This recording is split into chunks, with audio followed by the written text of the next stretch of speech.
Hello and welcome to Book Summarist. It was a warm summer afternoon on a California beach. The waves crashed rhythmically as sunbathers stretched lazily under the golden sun. Nearby, a man stood up from his towel, dusted off the sand, and walked toward the water, leaving behind his belongings, wallet, camera, sunglasses, completely unguarded. Minutes later, another man, dressed in casual beachwear, strolled by, glanced around, and swiftly picked up the camera before walking away. People noticed. Some turned their heads, others hesitated, but nobody said a word.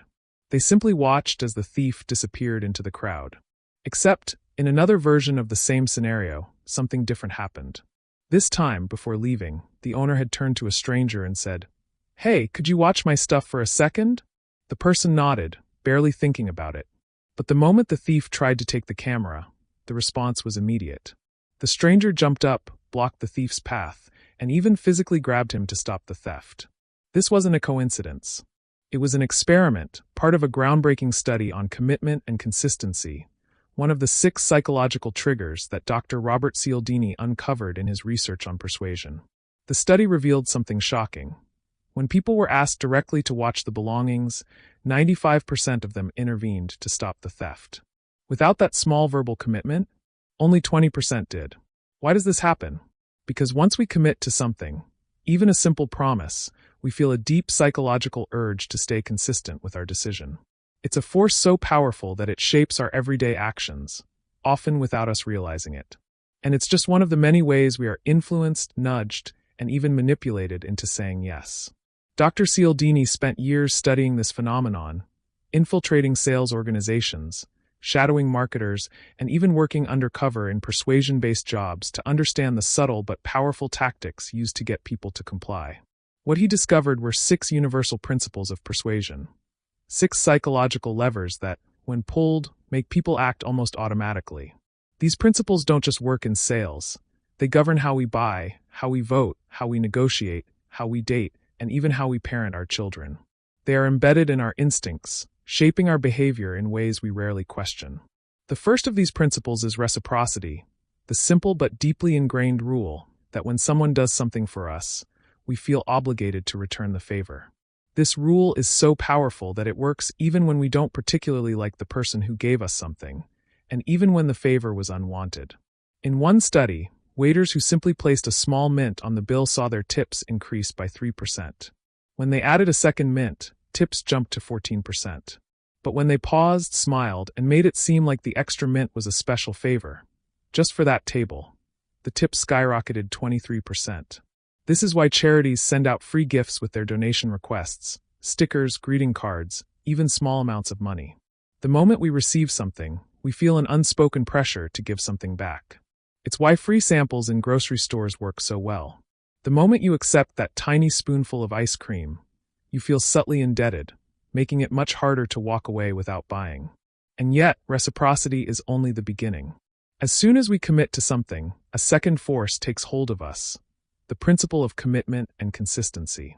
This is why once we make a small decision, we feel a need to justify it by acting in alignment with it. If a company can get you to take a tiny action, signing up for a free trial, putting a sign in your yard, or agreeing to a low-risk commitment, they've got you. Because once you've said yes to something small, you're far more likely to say yes to something bigger. Car dealers use this all the time. They get you to commit to buying a car at a low price, and once you've mentally pictured yourself driving it, they come back with an unfortunate pricing error. The price goes up, but by then, you're already invested. The thought of backing out feels like going against your own word. So you buy it anyway. And then, of course, there's social proof, the invisible force that makes us follow the crowd. We like to think we're independent decision makers, but more often than not, we look to what others are doing to guide our behavior. If you've ever picked a restaurant just because it had a long line outside, or hesitated to buy a product until you saw that it had thousands of 5-star reviews, you've fallen for it. Social proof works especially well in uncertain situations. When we're unsure of what to do, we look to others for cues. This is why laugh tracks on sitcoms actually work. When we hear other people laughing, we instinctively find the jokes funnier.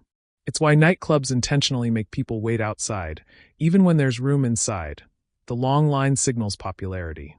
But if social proof is about following the crowd, authority is about following the leader.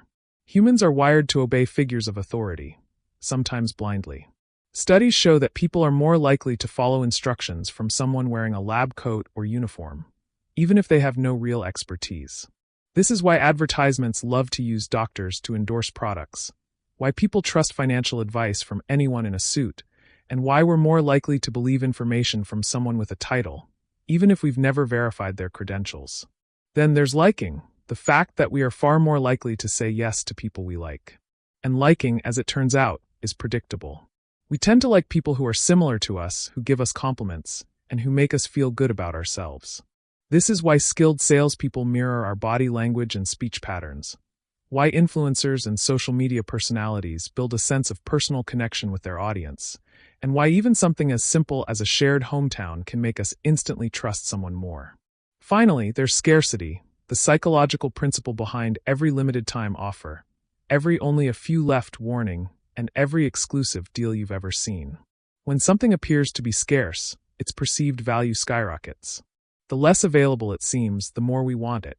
This is why airlines flash, only 2 seats left at this price. While you're booking your flight, why collectors pay ridiculous prices for limited edition sneakers, and why real estate agents love to tell buyers that another offer just came in. Scarcity triggers panic, a fear of missing out, driving us to act fast before the opportunity disappears.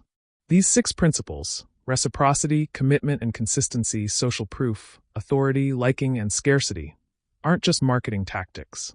They're fundamental psychological triggers that shape human behavior. Once you start recognizing them, you'll see them everywhere, in advertisements, negotiations, sales tactics, even in how people influence you in everyday life. But here's the real takeaway from Cialdini's work. Persuasion isn't just about defense. Once you understand these principles, you can use them to your advantage, whether it's for marketing, leadership, negotiation, or simply becoming more influential in your own life. Because in a world where everyone is trying to persuade you, the only question is, who's really in control? If you liked this summary, consider subscribing to our channel. Your support gives us the motivation to keep creating more engaging content.